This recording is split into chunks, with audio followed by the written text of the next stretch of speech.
Hello everyone, আজকের লেকচারে সবাইকে স্বাগতম। তো আজকে আমরা পাওয়ার সিস্টেমের একটা গুরুত্বপূর্ণ টপিক করোনা এটা নিয়ে ডিসকাস করব। ঠিক আছে, করোনা এবং করোনার ইফেক্ট। আচ্ছা, প্রথমে আমরা একটু আসি যে করোনা বলতে অ্যাকচুয়ালি আমরা কি বুঝি। চিন্তা করি এটা হচ্ছে আমার দুইটা ট্রান্সমিশন লাইনের দুইটা ওয়্যার। ঠিক আছে, এই ওয়্যারের ডায়ামিটার বা ব্যাস হচ্ছে স্মল ডি এবং কন্ডাক্টর দুইটার যে মধ্যবর্তী দূরত্ব সেটা হচ্ছে ক্যাপিটাল ডি। তো আমার যদি এই মধ্যবর্তী দূরত্ব ক্যাপিটাল ডি, ঠিক আছে, এটা যদি কন্ডাক্টরের ব্যাস থেকে অনেক বেশি হয় এবং এই কন্ডাক্টরের যে অ্যাপ্লাইড ভোল্টেজ, হ্যাঁ, কন্ডাক্টরে তো আমরা হাই ভোল্টেজ দিয়ে ট্রান্সমিশন করি, সেই ভোল্টেজটা যদি খুব কম হয়, অ্যাপ্লাইড ভোল্টেজটা যদি কম হয়,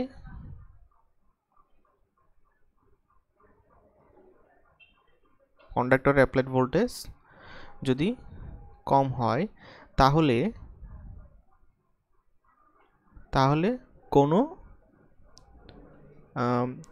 কিছুই হবে না। ঠিক আছে, মানে কন্ডাক্টরের যে ওয়্যার আছে তার আশেপাশে অঞ্চল জুড়ে এখানে কোনো দৃশ্যমান পরিবর্তন হবে না, অ্যাটমসফিয়ারিক এয়ারের দৃশ্যমান পরিবর্তন হবে না। কিন্তু আমি যদি এই অ্যাপ্লাইড ভোল্টেজকে অনেক বাড়াতে থাকি, ঠিক আছে, হ্যাঁ, অ্যাপ্লাইড ভোল্টেজ বাড়াতে থাকলে কি হবে, এবং যদি একটা নির্দিষ্ট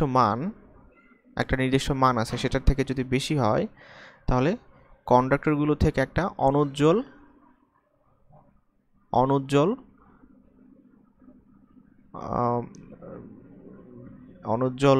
আমি যদি চিত্রের দিকে তাকাই, অনুজ্জ্বল এই যে এরকম বেগুনি বর্ণের শিখা দ্বারা, ঠিক আছে, বা আভা দ্বারা বেষ্টিত হয়, অনুজ্জ্বল বেগুনি আভা দ্বারা বেষ্টিত হয়। ঠিক আছে, এই যে অনুজ্জ্বল বেগুনি আভা আছে এগুলাকে কি বলা হচ্ছে, করোনা।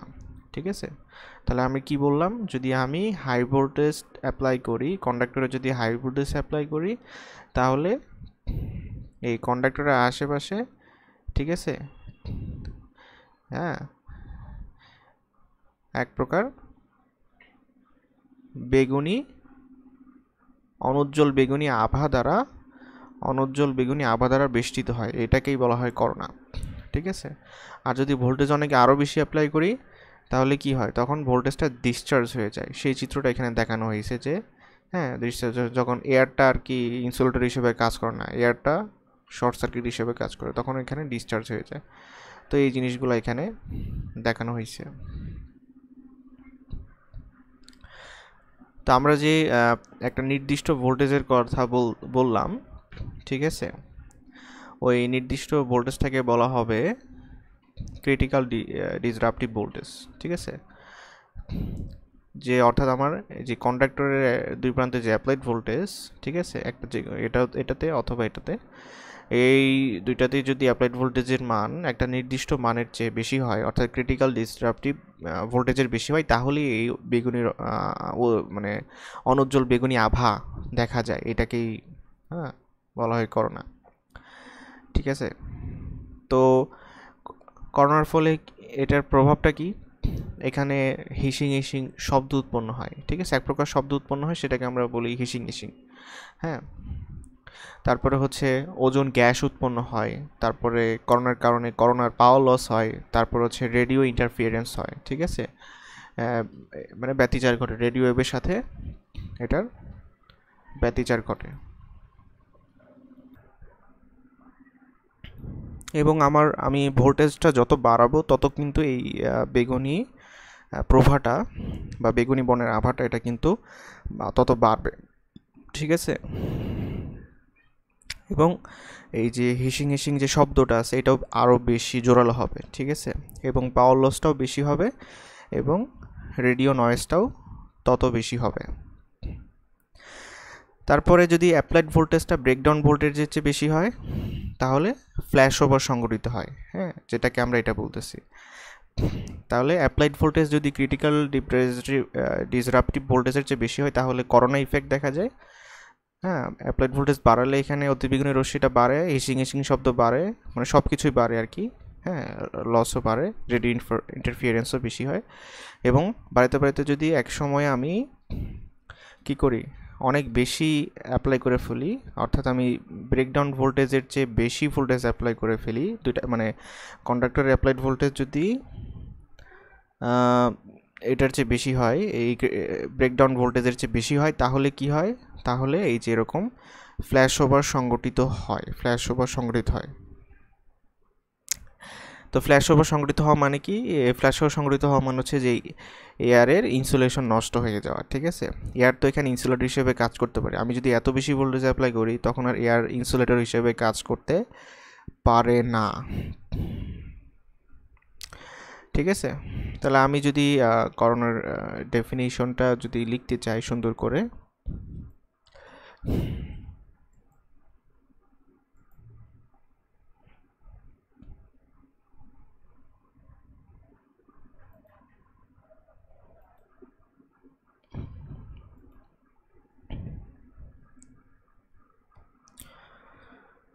আমরা এভাবে লিখতে পারি, ওভারহেড ট্রান্সমিশন লাইনের বেগুনি আভা, হিসিং হিসিং শব্দ এবং ওজোন গ্যাস তৈরি হওয়ার প্রক্রিয়াকে করোনা বলে, ঠিক আছে।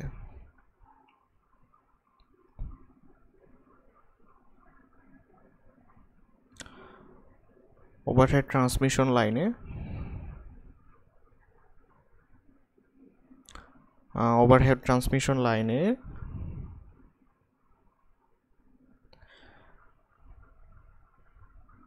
বেগুনি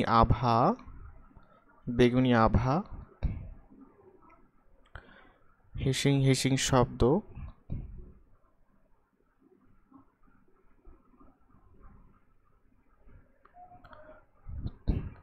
এবং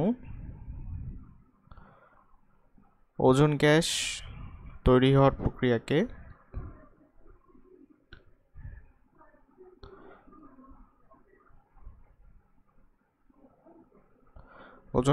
হওয়ার প্রক্রিয়াকে করোনা বলে।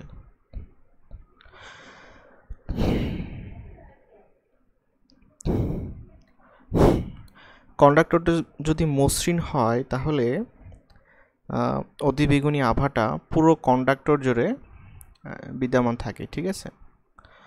হ্যাঁ, কন্ডাক্টর যদি মসৃণ হয় তাহলে পুরো কন্ডাক্টর জুড়ে এই অতিবেগুনি আভাটা থাকবে, ঠিক আছে। মানে এই বেগুনি আভাটা তখন হচ্ছে সুষম হবে, ঠিক আছে, বা ইউনিফর্ম হবে।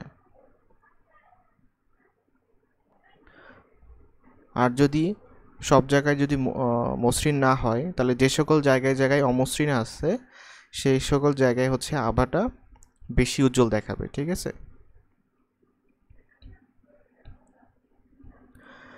আর যদি আমি যদি ডিসি ভোল্টেজ অ্যাপ্লাই করি, এটা হচ্ছে এসি ভোল্টেজের ক্ষেত্রে, যদি আমি এসি ভোল্টেজ না করে ডিসি ভোল্টেজ অ্যাপ্লাই করি তাহলে ডিসি ভোল্টেজের ক্ষেত্রে দুই তারে একটু ভিন্ন ঘটনা আমরা দেখতে পাই, ঠিক আছে। এই পজিটিভ ডিসি ভোল্টেজের যে পজিটিভ তার নেগেটিভ তার, তো পজিটিভ তারে প্রভাবটা তখন সুষম হবে, ঠিক আছে, বা ইউনিফর্ম হবে, কিন্তু নেগেটিভ তারে তা হবে না, সুষম হবে না। আচ্ছা, এখন আমরা যেটা নিয়ে ডিসকাস করব সেটা হচ্ছে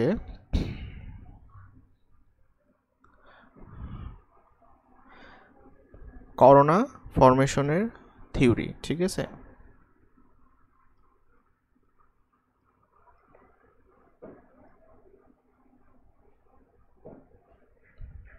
অর্থাৎ কিভাবে করোনা সংঘটিত হয় বা কেন হয় তার যে থিওরি আছে আমরা এটা নিয়ে ডিসকাস করব।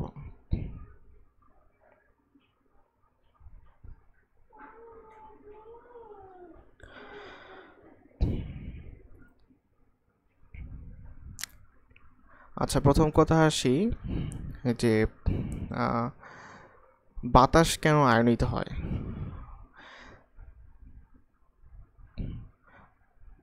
বাতাস হচ্ছে এই মহাজাগতিক রশ্মি, তারপর হচ্ছে রেডিও ওয়েভ, তারপরে হচ্ছে আলট্রাভায়োলেট ওয়েভ, আলট্রাভায়োলেট রে, ঠিক আছে, এক্সেট্রার কারণে হচ্ছে বাতাস আয়নিত হয়। ঠিক আছে, আমি লিখতে পারি কসমিক রে, রেডিও অ্যাক্টিভিটি,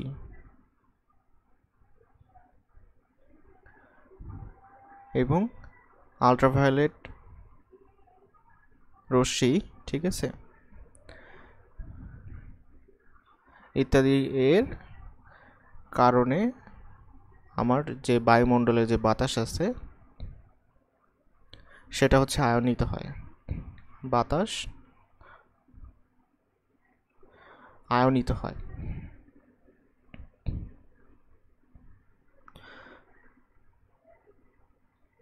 তাহলে সুতরাং এই কারণে স্বাভাবিক অবস্থায় কন্ডাক্টরের আশেপাশে কিছু আয়নাইজড পার্টিকেল থাকে। আয়নাইজড পার্টিকেল বলতে আমি বোঝাচ্ছি ফ্রি ইলেকট্রন এবং পজিটিভ আয়ন, ঠিক আছে, এবং নিরপেক্ষ অণুগুলো তো থাকেই, ঠিক আছে। মানে নিরপেক্ষ অণুর সাথে সাথে কন্ডাক্টরের আশেপাশে কিছু আয়নাইজড পার্টিকেল থাকে, এজন্য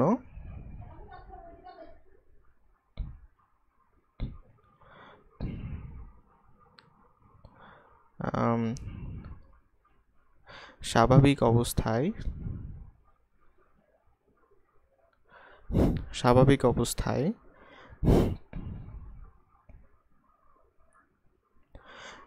অবস্থায় কন্ডাক্টরের আশেপাশে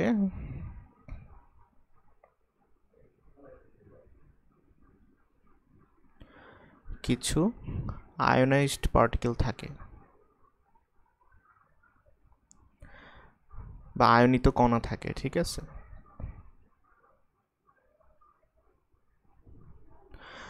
আয়নাইজড পার্টিকেল বলতে আমরা কি বোঝাচ্ছি, দুইটা জিনিস, একটা হচ্ছে ফ্রি ইলেকট্রন এবং হচ্ছে পজিটিভ আয়ন, ঠিক আছে। তো আয়নাইজড পার্টিকেল থাকে আর সাথে কি থাকে, এবং নিরপেক্ষ অণু তো থাকেই, ঠিক আছে।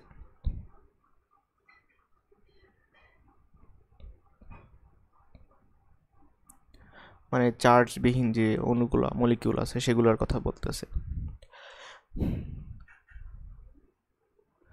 তারপর আমি যখন কন্ডাক্টরের দুই প্রান্তে অর্থাৎ টার্মিনালে ভোল্টেজ প্রয়োগ করব, তখন বাতাসে পটেনশিয়াল গ্রেডিয়েন্ট, ঠিক আছে, পটেনশিয়াল গ্রেডিয়েন্ট উৎপন্ন হয়, যেটার মানে কিনা সারফেসে সর্বোচ্চ হয়। এই পটেনশিয়াল গ্রেডিয়েন্টের প্রভাবে মুক্ত ইলেকট্রনের বেগ বৃদ্ধি পায়, ঠিক আছে। তো আমি যদি লিখি, যখন আমি কন্ডাক্টরের টার্মিনালে ভোল্টেজ প্রয়োগ করব, তখন বাতাসে পটেনশিয়াল গ্রেডিয়েন্ট উৎপন্ন হয়, যার মান সারফেসে সর্বোচ্চ হয়। যখন কন্ডাক্টরের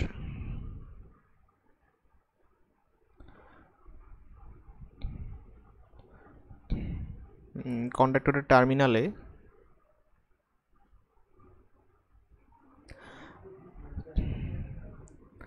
ভোল্টেজ প্রয়োগ করা হয়,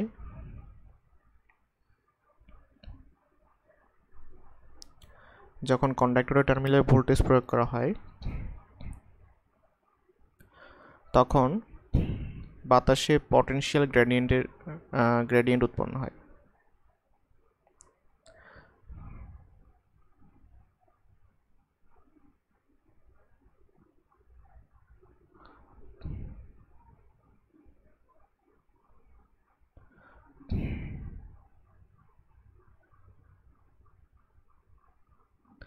এই পটেনশিয়াল গ্রেডিয়েন্টের মান কোথায় সর্বোচ্চ হয়? সারফেসে। সারফেস থেকে আমি যত দূরে যাব, হ্যাঁ, তত কিন্তু এটার মান কমতে থাকে, ঠিক আছে। কন্ডাক্টরের সারফেস এটা সর্বোচ্চ হয়, সারফেস থেকে যত ডিস্টেন্স দূরে যাব এটার পটেনশিয়াল গ্রেডিয়েন্টের মান তত কমতে থাকবে। এই পটেনশিয়াল গ্রেডিয়েন্টের মান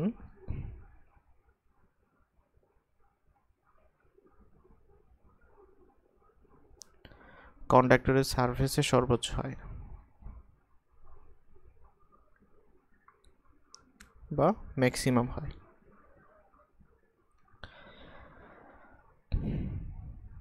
তো এই পটেনশিয়াল গ্রেডিয়েন্টের প্রভাবে মুক্ত ইলেকট্রনের বেগ বৃদ্ধি পায়।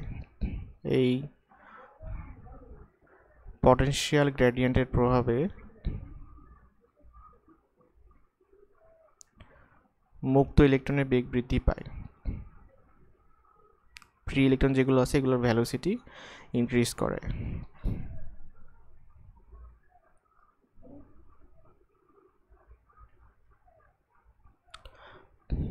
এবং আমি যত বেশি ভোল্টেজ অ্যাপ্লাই করব পটেনশিয়াল গ্রেডিয়েন্ট তত বেশি হবে এবং মুক্ত ইলেকট্রনের বেগ তত বেশি হবে। আমি যদি এখানে এভাবে দেখাই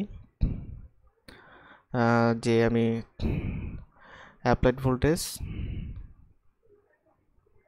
যত বাড়াবো আমার গ্রেডিয়েন্টের মান পটেনশিয়াল গ্রেডিয়েন্টের মান তত বাড়বে এবং ওই মুক্ত ইলেকট্রনের যে ভ্যালোসিটি সেটা কিন্তু তত বাড়বে।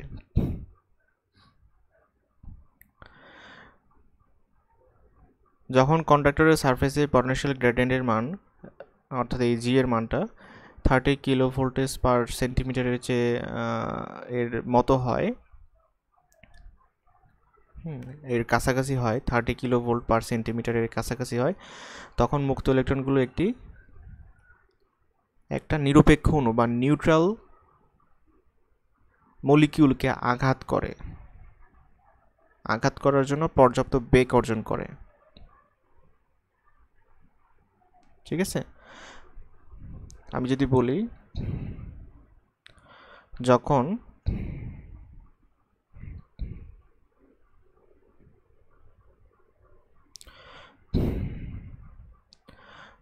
কন্ডাক্টরের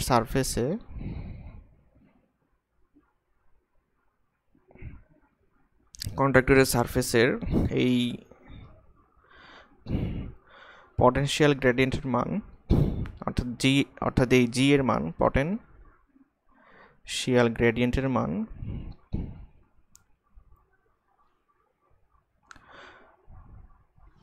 কতর মতো হয়, 30 কিলো ভোল্টেজ পার সেন্টিমিটার এর মতো হয়, অর্থাৎ এটার কাছাকাছি হয়, তখন এই যে ফ্রি ইলেকট্রন যেগুলো আছে এগুলো অনেক বেগ অর্জন করে। ঠিক আছে, তখন এই মুক্ত ইলেকট্রনগুলো একটা নিরপেক্ষ অণু, একটি চার্জ নিরপেক্ষ অণু বা নিউট্রাল নিরপেক্ষ অণুকে আঘাত করার জন্য পর্যাপ্ত বেগ অর্জন করে, হিট করার জন্য পর্যাপ্ত বেগ অর্জন করে। ঠিক আছে, এবং যদি বেগ অর্জন করে এবং আঘাত করার ফলে কি হয়, এক বা একাধিক ইলেকট্রন স্থানচ্যুত হয় নিরপেক্ষ অণু থেকে। যদি আঘাত করে তখন নিরপেক্ষ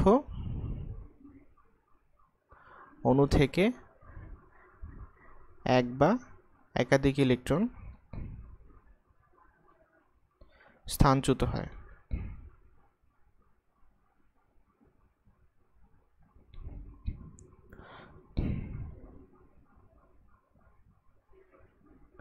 ঠিক আছে, অর্থাৎ ডিসপ্লেসড হয় এবং এটার ফলে আরো বেশি আয়ন এবং ইলেকট্রন উৎপন্ন হয়। ঠিক আছে,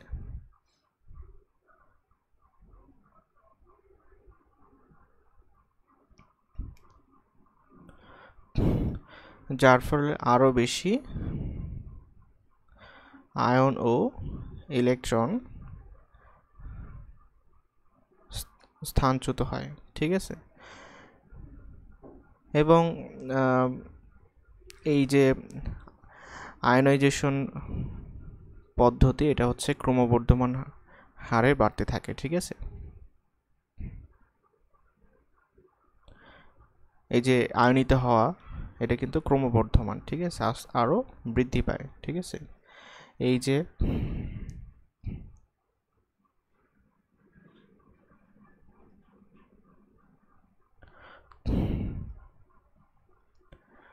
যে আয়নাইজেশন পদ্ধতি,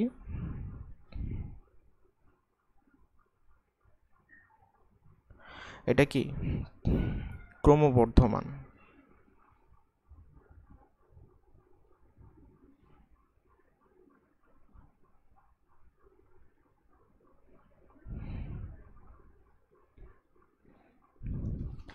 এই আয়নাইজেশনের ফলে স্পার্ক হবে অথবা করোনা সংঘটিত হবে, মানে করোনা হবে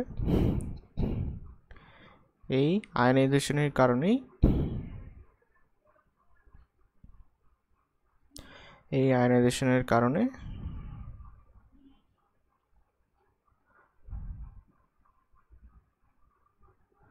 করোনা সংগঠিত হয়, ঠিক আছে, করোনা সংগঠিত হয়। এবং যদি অনেক বেশি আয়নাইজেশন হয়ে যায় এবং ভোল্টেজ অ্যাপ্লাইটা বেশি হয়, তখন হচ্ছে ইনসুলেটর, এয়ারের ইনসুলেটর নষ্ট হয়ে যায় এবং তখন কি হয়, স্পার্ক সংগঠিত হয়, ঠিক আছে, বা করোনা ডিসচার্জ যেটাকে আমরা বলি।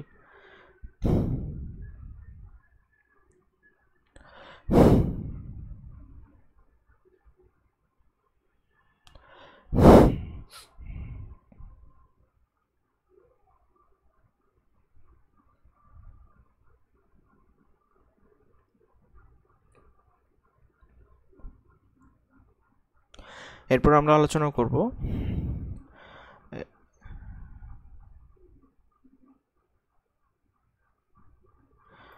করোনায় কি কি ফ্যাক্টর করোনাকে প্রভাবিত করে, ঠিক আছে, অর্থাৎ ফ্যাক্টরস অ্যাফেক্টিং করোনা। দুইটা ফ্যাক্টর আছে, একটা হচ্ছে অ্যাটমসফিয়ার এবং একটা কন্ডাক্টর সাইজ, ঠিক আছে। তো আমাদের এখানে টপিক হচ্ছে ফ্যাক্টরস অ্যাফেক্টিং করোনা।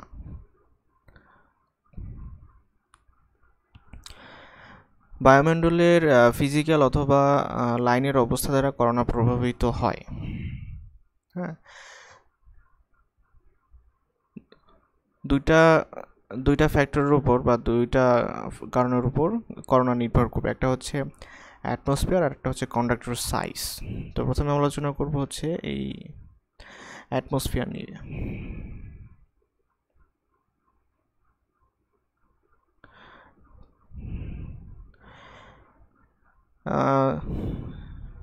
ঝড়ো আবহাওয়া, বৃষ্টি ইত্যাদির কারণে আয়ন সংখ্যা কিন্তু বেশি থাকে, ঠিক আছে।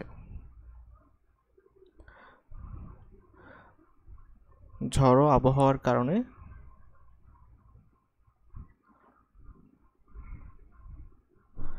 বায়ুমণ্ডলে বা কন্ডাক্টরের সারফেসের আশেপাশে আয়নের সংখ্যা কি থাকে, বেশি থাকে। নর্মালি শুষ্ক বায়ুর তুলনায় বেশি থাকে। এই জন্য অপেক্ষাকৃত কম ভোল্টেজে করোনা সংঘটিত হয়। এই জন্য অপেক্ষাকৃত কম ভোল্টেজে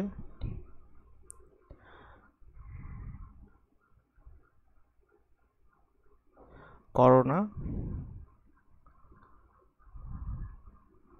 সংগঠিত হয়। 2 নম্বরটা হচ্ছে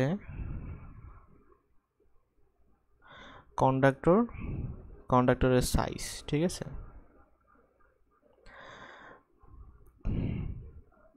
কন্ডাক্টরের শেপ বা আকার এবং এর অবস্থানের উপর করোনা নির্ভর করে, ঠিক আছে।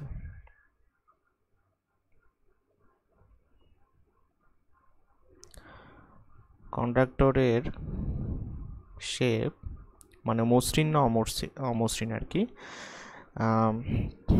এবং অবস্থার উপর করোনা নির্ভর করে, ঠিক আছে।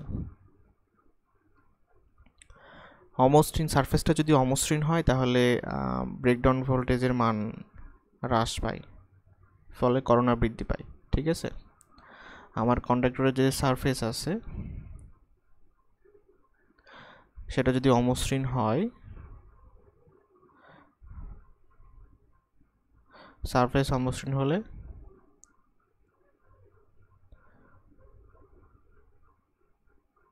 ব্রেকডাউন ভোল্টেজ কি, ব্রেকডাউন ভোল্টেজের মান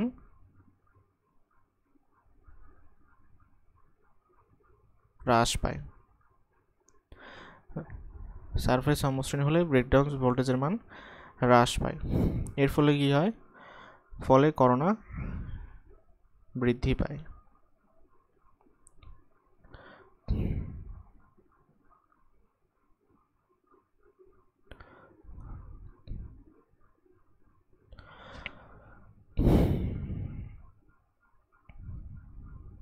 আর এই জন্যই স্ট্র্যান্ডেড কন্ডাক্টরের করোনা সলিড কন্ডাক্টর থেকে বেশি হয়, ঠিক আছে।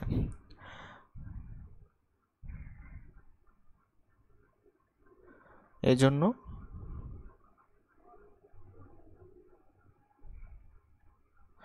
স্ট্যান্ডার্ড কন্ডাক্টর এর করোনা সলিড কন্ডাক্টর থেকে বেশি হয়।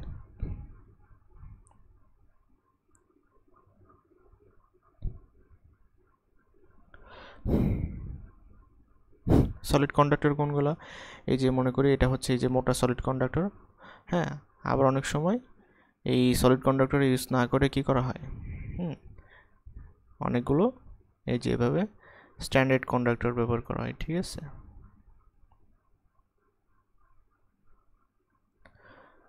তো তো এখানে এই ক্ষেত্রে করোনাটা বেশি হয়, ঠিক আছে।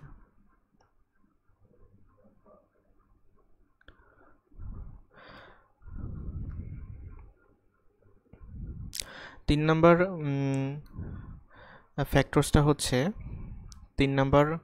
ফ্যাক্টরসটা হচ্ছে আমার কন্ডাক্টর দ্বয়ের মধ্যে ব্যবধান, ঠিক আছে। দুইটা কন্ডাক্টরের মধ্যে ব্যবধান বা কন্ডাক্টর দ্বয়ের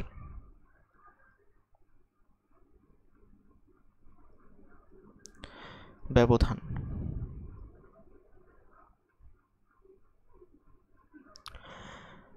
বা স্পেসিং বিটুইন কন্ডাক্টরস।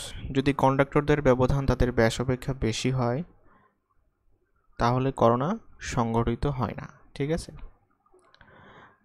আমি আগেও দেখাইছিলাম এরকম, এই হচ্ছে তাদের ব্যাস, এই হচ্ছে তাদের মধ্যবর্তী ডিস্টেন্স।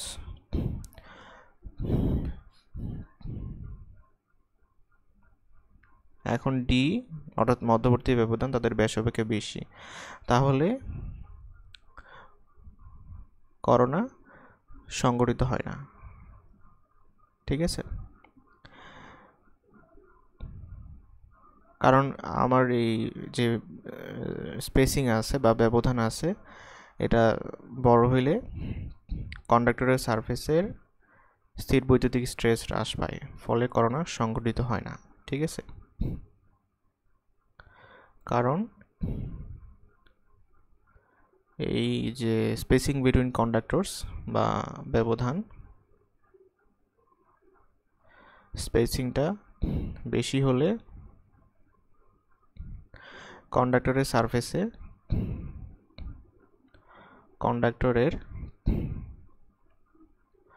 সারফেসে স্থির বৈদ্যুতিক স্ট্রেস হ্রাস পায়। বা ইলেকট্রোস্ট্যাটিক স্ট্রেস যেটাকে আমরা বলি, ইলেকট্রোস্ট্যাটিক স্ট্রেস এটা হ্রাস পায়, ঠিক আছে, এবং এর ফলে করোনা সংঘটিত হয় না। এরপর আমরা 4 নম্বর ফ্যাক্টর নিয়ে আলোচনা করব, সেটা হচ্ছে লাইন ভোল্টেজ।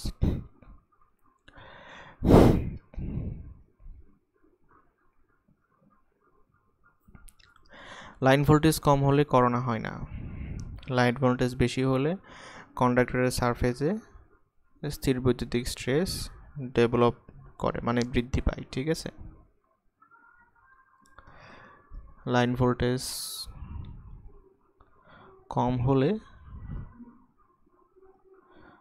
করোনা হয় না, কিন্তু লাইন ভোল্টেজ যদি বেশি হয়, লাইন ভোল্টেজ বেশি হলে কন্ডাক্টরের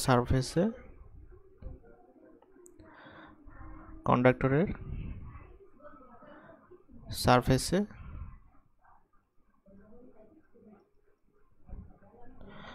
স্থির বৈদ্যুতিক স্ট্রেস, ইলেকট্রোস্ট্যাটিক স্ট্রেস এটা বৃদ্ধি পায়, ঠিক আছে।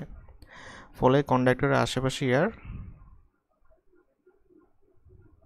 পরিবাহী হয়ে যায়, ফলে কন্ডাক্টরের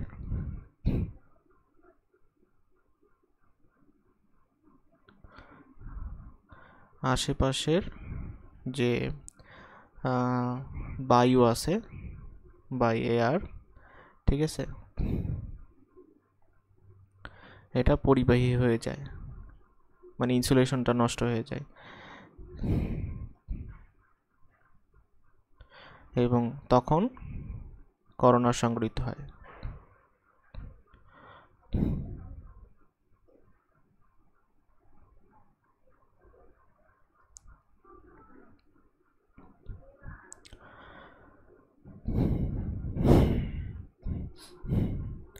আচ্ছা, তো এই করোনা পড়ানোর সময় আমরা কিছু ইম্পর্টেন্স টার্মিনোলজি নিয়ে আলোচনা করেছি, সেগুলো আমরা আবার একটু দেখতে চাই। সেগুলো হচ্ছে ক্রিটিক্যাল ডিসরাপটিভ ভোল্টেজ, ঠিক আছে,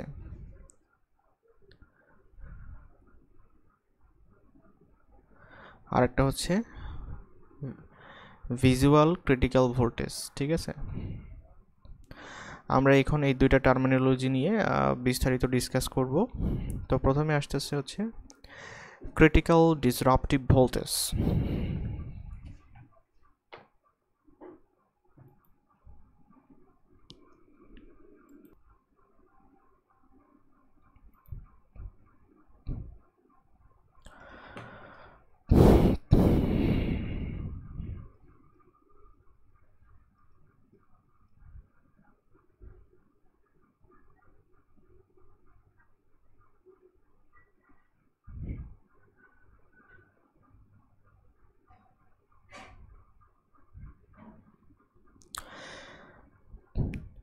what is critical disruptive voltage?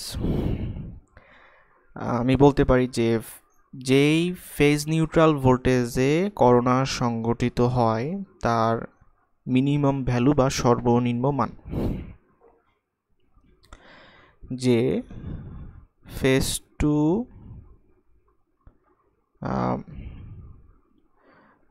Neutral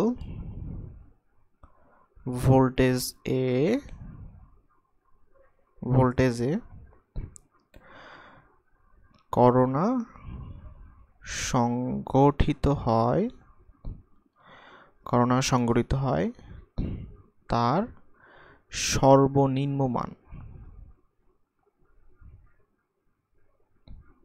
ঠিক আছে।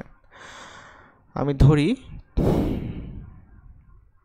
এখানে ভি হচ্ছে ফেজ টু নিউট্রাল ভোল্টেজ, ঠিক আছে, ফেজ টু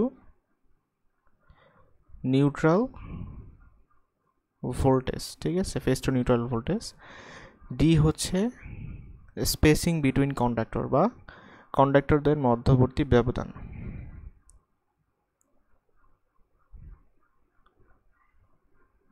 কন্ডাক্টর দুটির মধ্যবর্তী ব্যবধান। তারপরে আর হচ্ছে গিয়ে প্রত্যেকটা কন্ডাক্টরের ব্যাসার্ধ, প্রতিটি কন্ডাক্টরের ব্যাসার্ধ।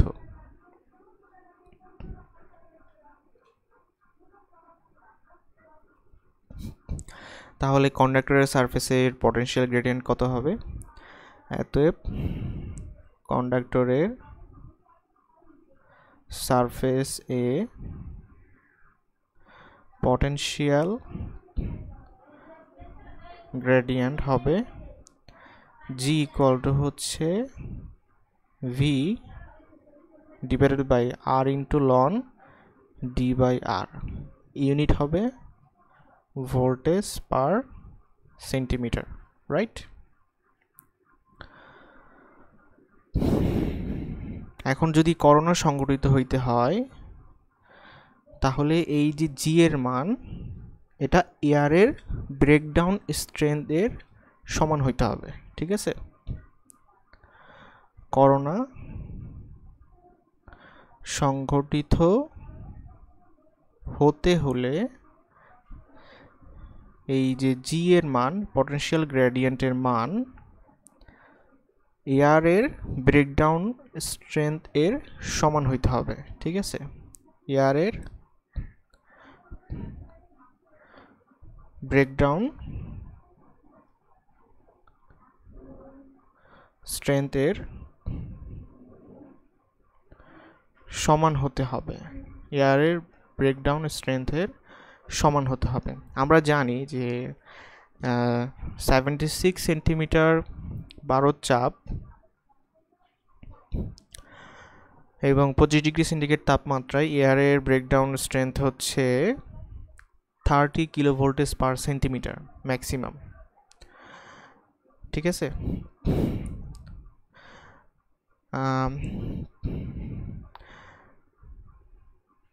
76 সেন্টিমিটার পারদ চাপ, মার্কিউরিক প্রেসার ও 25 ডিগ্রি সেন্টিগ্রেড তাপমাত্রায়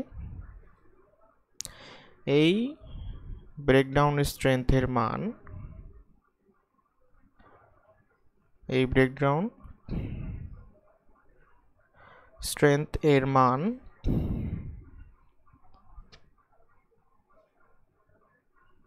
কত?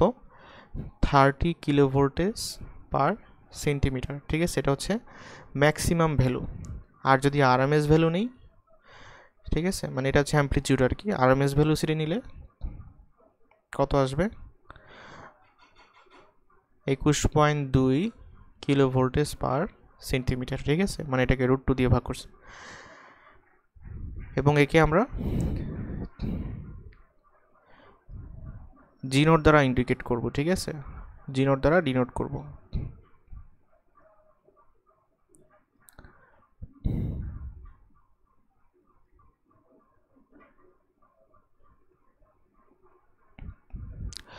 তাহলে জি নট ইকুয়াল টু কত আসতেছে? জি নট ইকুয়াল টু আমি লিখতে পারি VC by R ln small D by R, small D by small R. তো এখানে ভিসি কি? এখানে ভিসি হচ্ছে ফেজ টু নিউট্রাল ভোল্টেজ, ঠিক আছে? ভিসি হচ্ছে ওই 76 সেন্টিমিটার পারদ চাপ এবং 25 ডিগ্রি সেন্টিগ্রেড তাপমাত্রায়, ঠিক আছে? ফেজ টু নিউট্রাল ভোল্টেজ এবং জি নট হচ্ছে 30 কিলোভোল্টেজ পার সেন্টিমিটার অথবা 21.2 কিলোভোল্টেজ পার সেন্টিমিটার। এটা হচ্ছে ম্যাক্সিমাম ভ্যালু আর এটা হচ্ছে আরএমএস ভ্যালু, এবং এটার কন্ডিশন কি, এটা অবশ্যই কত পারদ চাপে, 76 সেন্টিমিটার মার্কিউরিক প্রেসার এবং 25 ডিগ্রি সেন্টিগ্রেড তাপমাত্রায়। ঠিক আছে, তাহলে এই যে ভিসি, এই ভিসিটাকে আমরা বলবো কি ক্রিটিক্যাল, এই যে ফেজ টু নিউট্রাল ভোল্টেজ এটাই হচ্ছে আমার ক্রিটিক্যাল ডিসরাপটিভ ভোল্টেজ। হ্যাঁ, তাহলে 76 পারদ চাপ এবং 25 ডিগ্রি সেন্টিগ্রেড তাপমাত্রায় আমার আসতেছে critical disruptive voltage, critical disruptive voltage হচ্ছে গিয়ে VC equal to G not into R ln D by R, এত ভোল্টেজ। এখন আমি যদি তাপমাত্রা এবং চাপ পরিবর্তন করি তাহলে বায়ুর ঘনত্বের পরিবর্তন হবে এবং তখন জি নট চেঞ্জ হয়ে যাবে। ঠিক আছে, তাপমাত্রা তারপর হচ্ছে বায়ুর চাপ চেঞ্জ করলে জি নট চেঞ্জ হয়ে যাবে। জি নটের মান বায়ুর ঘনত্বের সমানুপাতিক। ঠিক আছে, তাপমাত্রা ও চাপ পরিবর্তন করলে, তাপমাত্রা ও চাপ পরিবর্তন করলে বায়ুর ঘনত্ব পরিবর্তিত হয়। হ্যাঁ, ফলে জি নটও চেঞ্জ হয়। এই যে জি নটের মান, এটা হচ্ছে বায়ুর ঘনত্বের সমানুপাতিক। জি নটের মান বায়ুর ঘনত্বের সমানুপাতিক। ঠিক আছে,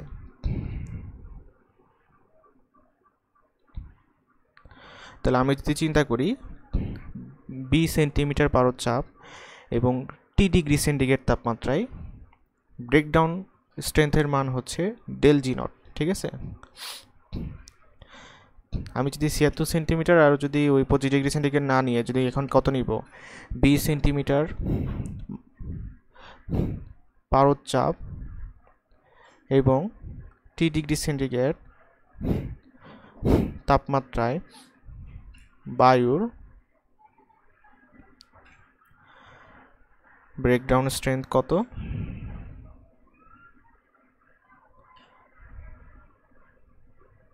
বায়ুর ব্রেকডাউন স্ট্রেংথের মান হচ্ছে ডেল জি নট। ঠিক আছে, ডেল জি নট। তো এখানে ডেলটা কি, এখানে ডেল হচ্ছে air density factor.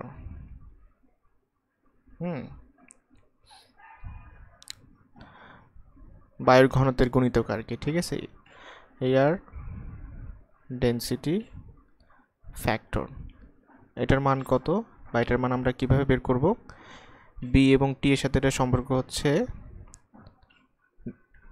3.92 into B divided by 273 into T, মানে টিটাকে আমি কেলভিনে নিলাম। ঠিক আছে, B by T, B by T, আর এটাকে কত দিয়ে গুণ করতে হয়েছে, 3.92 দিয়ে গুণ করতে হয়েছে। ঠিক আছে,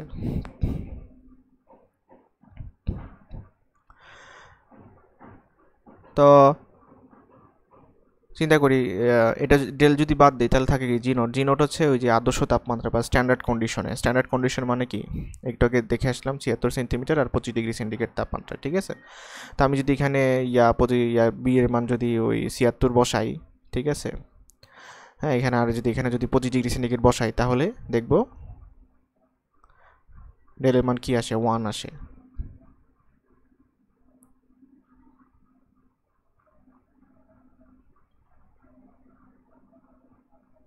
ঠিক আছে, স্ট্যান্ডার্ড কোশ্চেনে ডেলের মান কি আসে, 1 আসে। আর তখন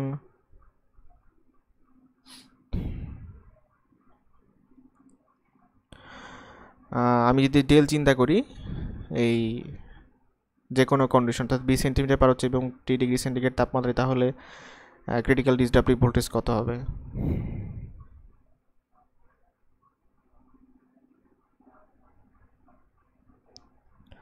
তখন ক্রিটিক্যাল ডিসরাপটিভ ভোল্টেজ হবে VC equal to G naught del R ln D divided by R, ঠিক আছে। হ্যাঁ, আগে ছিল এখানে ডেল ছিল না, সিম্পলি এখানে আমি কি করলাম, এই যে এয়ার ডেন্সিটি ফ্যাক্টর ডেল গুণ করলাম, ঠিক আছে। ডেলের মান কত, 3.92 B বাই 273 প্লাস টি। টি হচ্ছে ডিগ্রি সেন্টিগ্রেড টেম্পারেচার, আর বি হচ্ছে সেন্টিমিটার মার্কিউরিক প্রেসারে পারদ চাপ,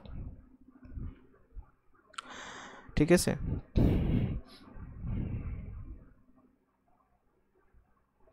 তবে এই যে ক্রিটিক্যাল ডিস্টার্বিং ভোল্টেজ ভিসি আছে, এই ভিসি এর মান সারফেসের অবস্থার উপর নির্ভর করে চেঞ্জ হয়। ভিসি এর মান সারফেসের অবস্থার উপর নির্ভর করে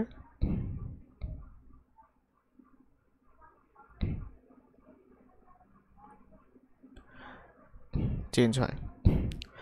তাহলে ভিসি ইকুয়াল টু কত আসবে, ভিসি ইকুয়াল টু আসবে হচ্ছে M not G not del R ln D by R, ঠিক আছে। আমরা একটু আরেকটু অ্যাকুরেট করে আরেকটা গুণিতক আনতে পারি, ডেলের সাথে আরেকটা গুণিতক আনতে পারি, সেটা হচ্ছে এম নট। এটা হচ্ছে কিলো ভোল্টেজ পার ফেজ, ঠিক আছে। তো এখন এই এম নটটা কি, হ্যাঁ, এম নটের মান বিভিন্ন টাইপের কন্ডাক্টরের জন্য বিভিন্ন রকম হয়ে থাকে, ঠিক আছে। এখানে এম নট ইকুয়াল টু 1 ধরতে পারি আমরা, একদম মসৃণ যেটা, মানে পলিশড কন্ডাক্টর।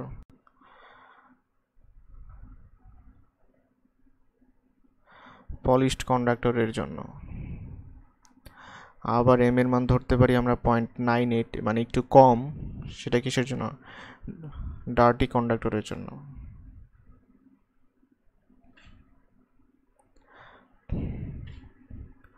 ডার্টি কন্ডাক্টরের জন্য আবার আরেকটু কম ধরতে পারি, 0.87 ধরা হয়, হ্যাঁ, 0.87 থেকে 0.8 ধরা হয়, কিসের জন্য, স্ট্যান্ডার্ড কন্ডাক্টরের জন্য। সো এটা একটু মনে রাখবেন যে এম এর মান স্ট্যান্ডার্ড কন্ডাক্টরের জন্য হচ্ছে 0.87 থেকে 0.8, হ্যাঁ, এই রেঞ্জের মধ্যে।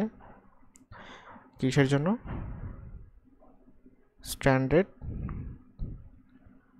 কন্ডাক্টরের জন্য।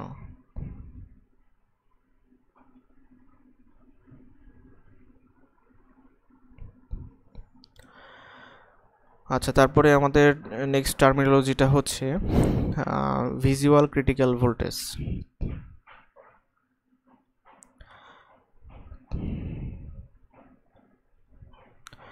ভিজুয়াল ক্রিটিক্যাল ভোল্টেজ এটা কি, সর্বনিম্ন যে ফেজ টু নিউট্রাল ভোল্টেজের জন্য পুরো লাইনে করোনার প্রভাব দেখা যায়, ঠিক আছে, সেটাই হচ্ছে ভিজুয়াল ক্রিটিক্যাল ভোল্টেজ। সর্বনিম্ন যে ফেজ টু নিউট্রাল ভোল্টেজের জন্য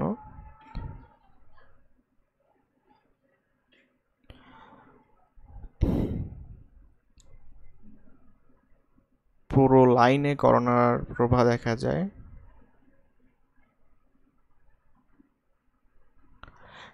পুরো লাইনে করোনার প্রভাব দেখা যায়, সেটাই হচ্ছে ভিজুয়াল ক্রিটিক্যাল ভোল্টেজ।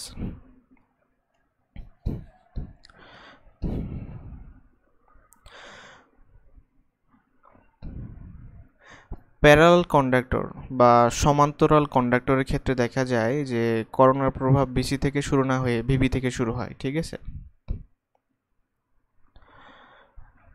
সমান্তরাল কন্ডাক্টরের ক্ষেত্রে দেখা যায় যে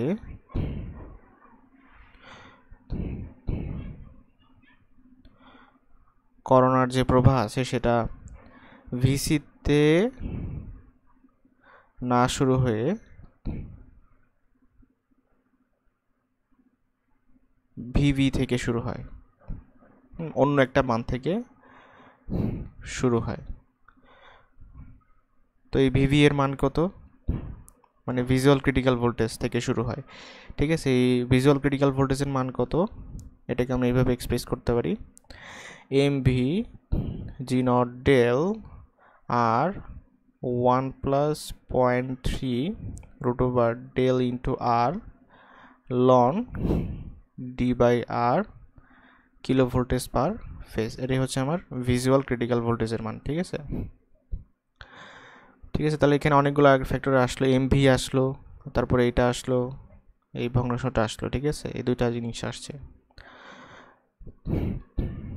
আগে আমরা কিন্তু এম কি ব্যবহার করছি, এম নট, আর এখানে আসলো এম ভি, ভিজুয়াল ক্রিটিক্যাল ভোল্টেজের জন্য যে গুণিতকটা সেটা হচ্ছে M V.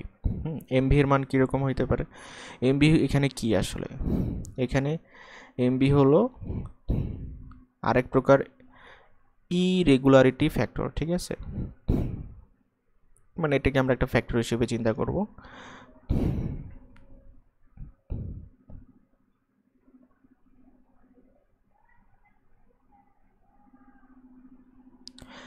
MV equal to 1 ধরবো ওই মসৃণ বা পলিশড কন্ডাক্টরের জন্য,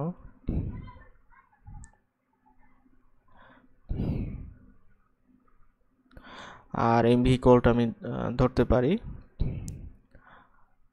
0.72 থেকে 0.82 পর্যন্ত, ঠিক আছে। এটা হচ্ছে রাফ কন্ডাক্টরের জন্য বা অমসৃণ কন্ডাক্টরের জন্য।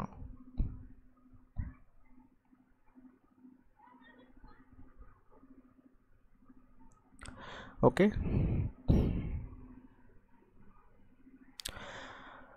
এখন আমরা আলোচনা করব করোনার কারণে যে পাওয়ার লস হয় সেটা নিয়ে।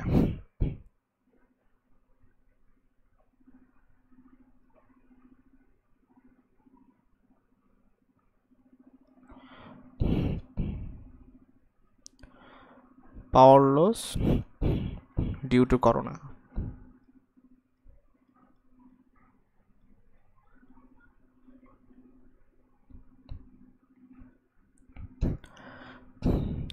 করোনার কারণে এনার্জি লস হয়,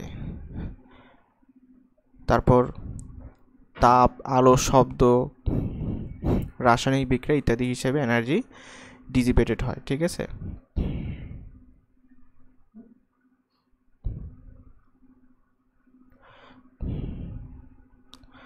করোনার কারণে শক্তি ক্ষয় হয় বা এনার্জি লস হয়, এবং তাপ, সেখানে অবশ্যই হিট উৎপন্ন হয়, অতিবেগুনি রশ্মি মানে লাইট উৎপন্ন হচ্ছে, আবার শব্দ উৎপন্ন হচ্ছে হিসিং হিসিং, এবং ওজোন গ্যাস উৎপন্ন হচ্ছে, মানে কি রাসায়নিক বিক্রিয়া অবশ্যই সংঘটিত না হলে তো ওজোন গ্যাস উৎপন্ন হবে না। তাহলে তাপ, আলো, শব্দ এবং রাসায়নিক বিক্রিয়া হিসেবে কি হয়, এনার্জি ডিসিপেটেড হয়, ঠিক আছে, শক্তি এভাবে ডিসিপেটেড হয়। তো যখন এটা ডিসরাপটিভ ভোল্টেজের মান ছাড়িয়ে যায় তখন করোনার কারণে যে পাওয়ার লস হয় সেটা আমরা ক্যালকুলেট করতে পারি সূত্রের সাহায্যে। যখন ডিসরাপটিভ ভোল্টেজের মান ছাড়িয়ে যায় করোনার কারণে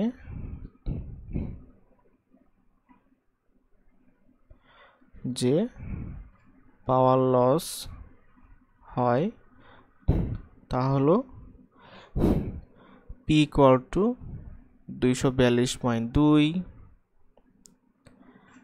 F plus 25 by del root over R divided by D V minus VC whole square into 10⁻⁵।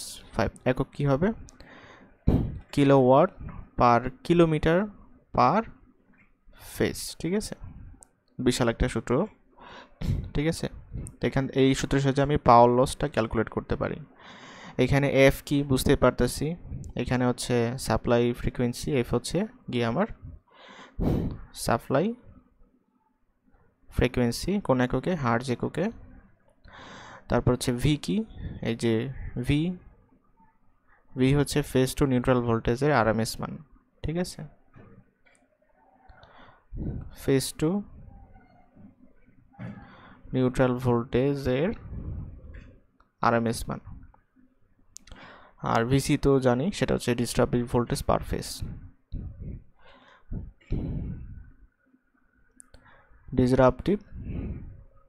Disruptive voltage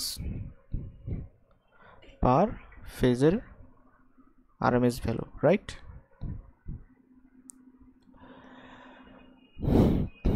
এই হচ্ছে আমাদের করোনার কারণে যে পাওয়ার লস হয় সেটার ক্যালকুলেশন, ঠিক আছে। এখানে আমরা ডায়ামিটার জানলে, সরি, কন্ডাক্টরদের মধ্যে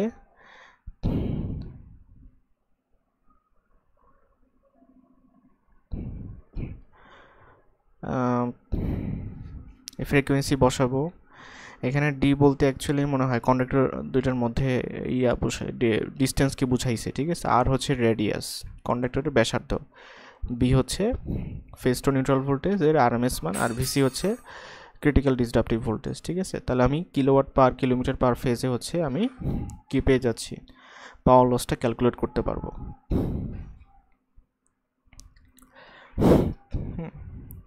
তো করোনার কারণে কিছু সুবিধাও আছে এবং অসুবিধাও আছে, এটাকে আমি বলতে পারি একটা প্রয়োজনীয় উপদ্রব, ঠিক আছে। তো কি কি সুবিধা অসুবিধা হয় এখন আমরা সেটা নিয়ে আলোচনা করব। করোনার সুবিধা ও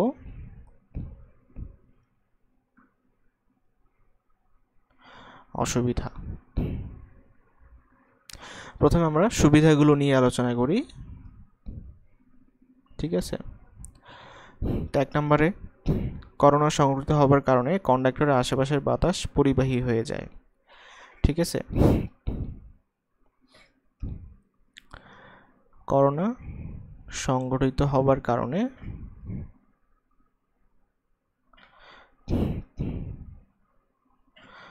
কন্ডাক্টরের আশেপাশের বাতাস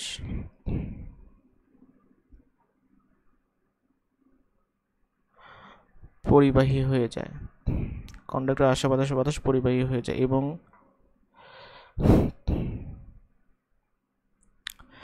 এবং ফলে কন্ডাক্টরের ভার্চুয়াল ব্যাস বেড়ে যায়।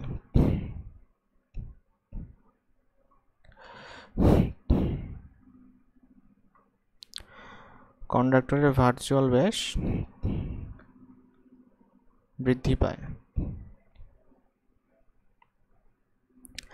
ব্যাস বেড়ে যাওয়ার ফলে কন্ডাক্টরদের মধ্যে স্থির বৈদ্যুতিক স্ট্রেসও বেড়ে যায়, ঠিক আছে।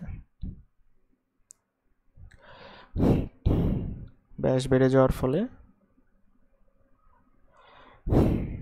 কন্ডাক্টরের মধ্যে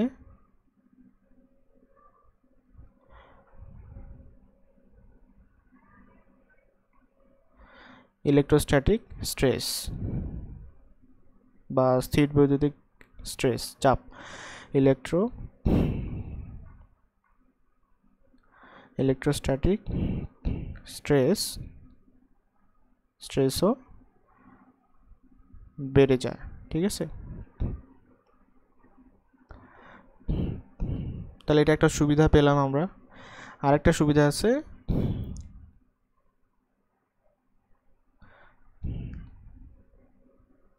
কন্ডাক্টরের সার্জেস মানে হচ্ছে দোল দ্বারা উৎপন্ন ট্রানজিয়েন্টের প্রভাব হ্রাস করে, ঠিক আছে।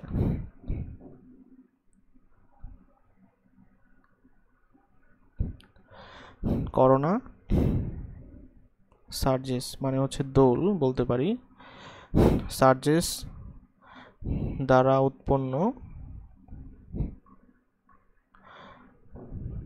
ট্রানজিয়েন্টস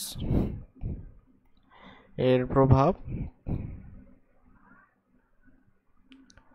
হ্রাস করে। তো করোনার কিছু অসুবিধাও আছে। তো কি কি অসুবিধা হয়, একটা তো পাওয়ার লস হয়, আরও কিছু অসুবিধা আছে, সেগুলো নিয়ে আমরা ডিসকাস করব। তো দেখা যায় কি কি অসুবিধা। 1 নম্বরে, করোনার ফলে পাওয়ার লস হয়। পাওয়ার লস হওয়ার কারণে কি হয়, ট্রান্সমিশন লাইনের এফিসিয়েন্সি কমে যায়, ঠিক আছে, বা কর্মদক্ষতা হ্রাস পায়। ফলে ট্রান্সমিশন লাইনের এফিসিয়েন্সি হ্রাস পায়, ঠিক আছে, বা কর্মদক্ষতা কমে যায়, ঠিক আছে। 2 নম্বরে ওজোন গ্যাস উৎপন্ন হয়। হ্যাঁ, এই উৎপন্ন ওজোন গ্যাসটা হচ্ছে কন্ডাক্টরের সাথে কেমিক্যাল রিয়াকশন ঘটায়, ঠিক আছে, ফলে কন্ডাক্টর ক্ষয় হয়ে যায়। হ্যাঁ, ওজোন গ্যাস উৎপন্ন হয়, ঠিক আছে। এটা কি করে, রাসায়নিক বিক্রিয়ার মাধ্যমে, বা আমি একটু সহজভাবে বলি, আরেকটু সহজভাবে চিন্তা করলে হবে, ওজোন গ্যাস উৎপন্ন হয় এবং এটা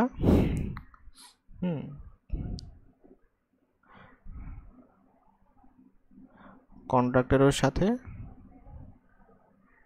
রাসায়নিক বিক্রিয়া ঘটায়।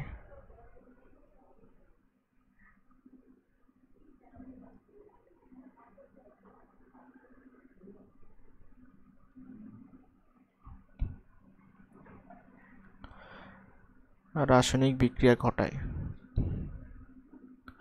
ফলে কি হয়, ফলে হচ্ছে এই কন্ডাক্টরটা ক্ষয় হয়ে যেতে পারে, ক্ষয় হয়ে যায়।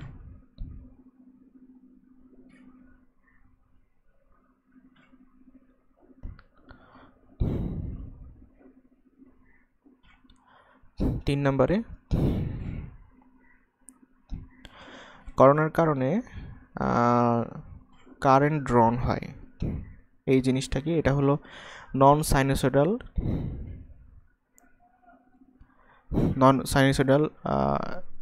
মানে কারেন্ট ড্রনটা নন সাইনোসয়েডাল হয়, ঠিক আছে, এবং এর ফলে লাইনে নন সাইনোসয়েডাল ভোল্টেজ ড্রপ হয়, ঠিক আছে, এবং এটা আশেপাশের কমিউনিকেশন লাইনের সাথে ইন্টারফারেন্স বা ব্যতিচার ঘটায়। এটা একটা অসুবিধা, মানে আশেপাশে যে সিগন্যালগুলো আছে, রেডিও ওয়েভ বা যে সিগন্যালগুলো আছে, তরঙ্গ, বেতার তরঙ্গ বা অন্যান্য যেই তরঙ্গগুলো আসে যোগাযোগের জন্য, কমিউনিকেশন পারপাসে আমরা ব্যবহার করি, সেগুলোর সাথে গিয়ে এটা ইন্টারফারেন্স করে, যেহেতু এটা নন সাইনোসয়েডাল ওয়েভ, ঠিক আছে। তো এটাকে আমি এভাবে বলতে পারি,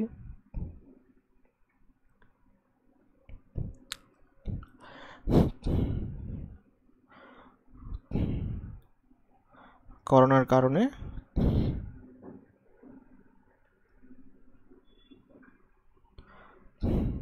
নন সাইনোসয়েডাল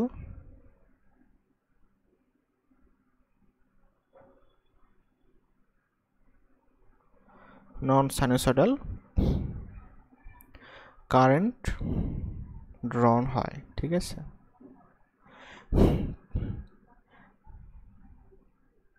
এর ফলে ভোল্টেজ ড্রপটাও কি হয়, নন সাইনোসয়েডাল হয়,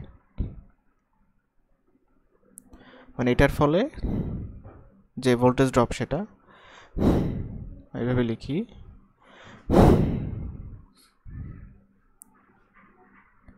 এটার ফলে যে ভোল্টেজ ড্রপ হয় সেটাও নন সাইনোসয়েডাল, ঠিক আছে, সেটাও নন সাইনোসয়েডাল।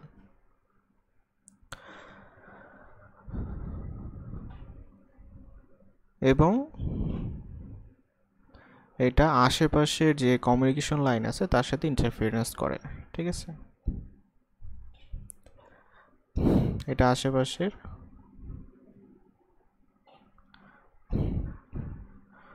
কমিউনিকেশন লাইনের সাথে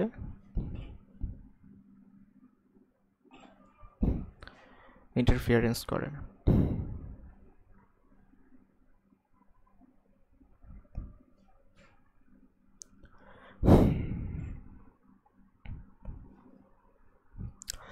তো যেহেতু করোনার অনেক অসুবিধা আমরা দেখতে পাচ্ছি, তো আমাদের টার্গেট থাকবে কিভাবে আমরা করোনা হ্রাস করতে পারি। ঠিক আছে, তো আমরা এখন এটা নিয়ে আলোচনা করব যে করোনা হ্রাস করার উপায়। ঠিক আছে, করোনা হ্রাস করার উপায়।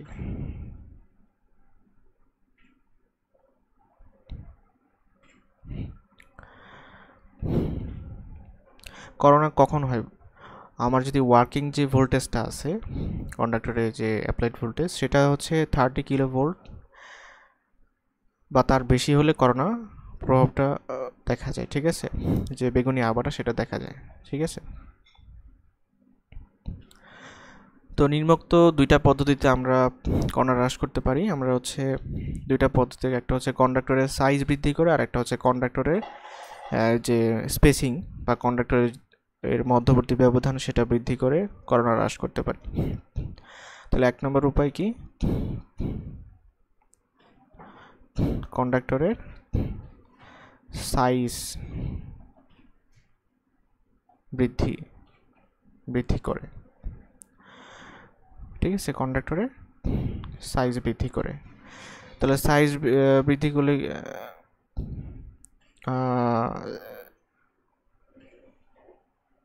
মানে সাইজ বৃদ্ধি করলে কি হবে? নর্মালি যেই ভোল্টেজে করোনা সংগৃহীত হয় সেই ভোল্টেজে করোনা সংগৃহীত হবে না, অর্থাৎ করোনা সংগৃহীত হওয়ার জন্য ভোল্টেজটা আরও বেশি হওয়া লাগবে। ঠিক আছে,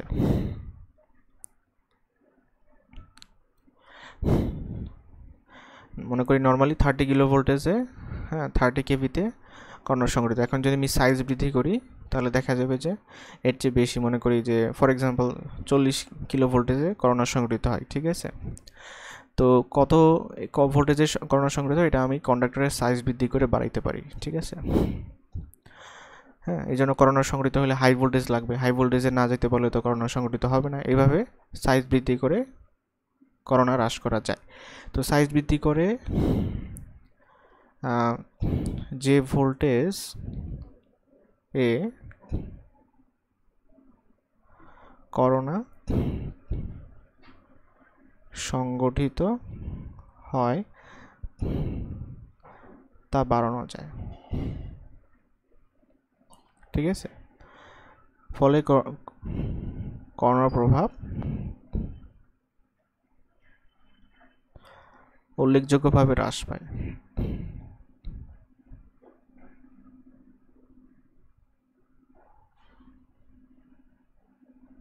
ঠিক আছে,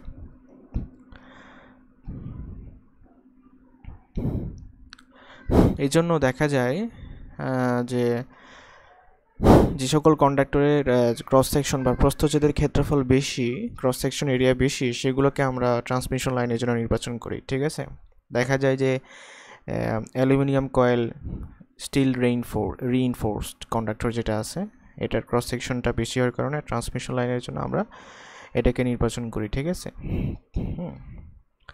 এই যে অ্যালুমিনিয়াম কয়েল স্টিল রিইনফোর্সড, হ্যাঁ, এটাকে আমরা হচ্ছে এটার ক্রস সেকশন বেশি। ঠিক আছে,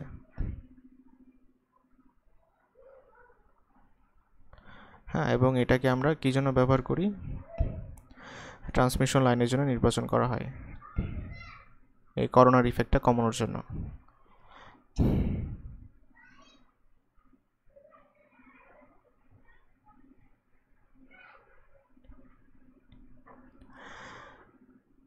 তো করোনার হ্রাস করার দ্বিতীয় উপায়টা হচ্ছে কন্ডাক্টর দুইটার মধ্যে স্পেসিং আমাকে বাড়াইতে হবে, কিন্তু আমি স্পেসিং ইচ্ছা মতো বাড়াইতে পারবো না। ঠিক আছে,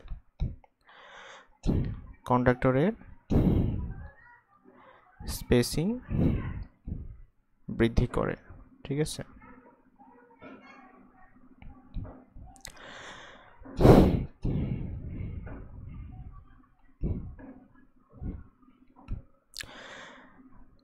স্পেসিং খুব বেশি বাড়ানো যাবে না।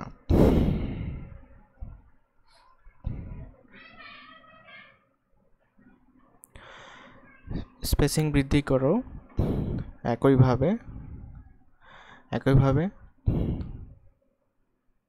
করোনার প্রভাব হ্রাস পায়। তবে স্পেসিং খুব বেশি বাড়ানো যাবে না।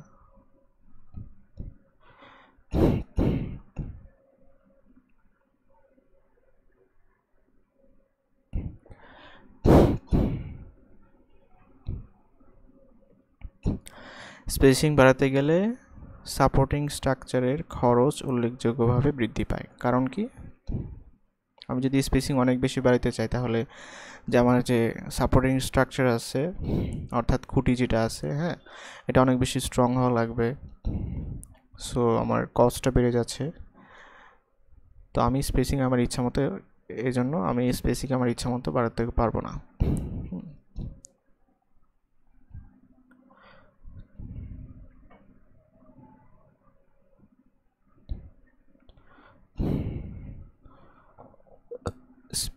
স্পেসিং বাড়াতে গেলে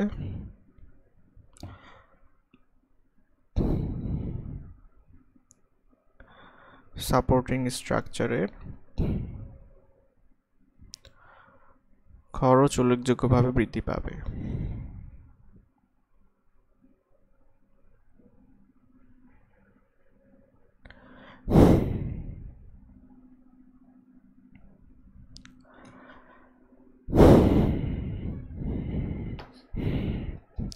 তো এই ছিল আমাদের আজকের আলোচনা।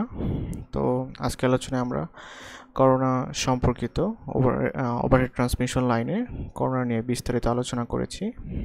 আমরা করোনা কেন হয়, করোনা কি, হ্যাঁ, করোনার ফলে করোনার থিওরি, কেন করোনা সংঘটিত হয়, তারপর করোনার প্রভাব, কী কী 4টা ফ্যাক্টর এখানে দেখাইছি: অ্যাটমসফিয়ার, কন্ডাক্টর সাইজ, কন্ডাক্টরের স্পেসিং, লাইন ভোল্টেজ, তারপরে ক্রিটিক্যাল ডিসরাপটিভ ভোল্টেজের ফর্মুলা, তারপরে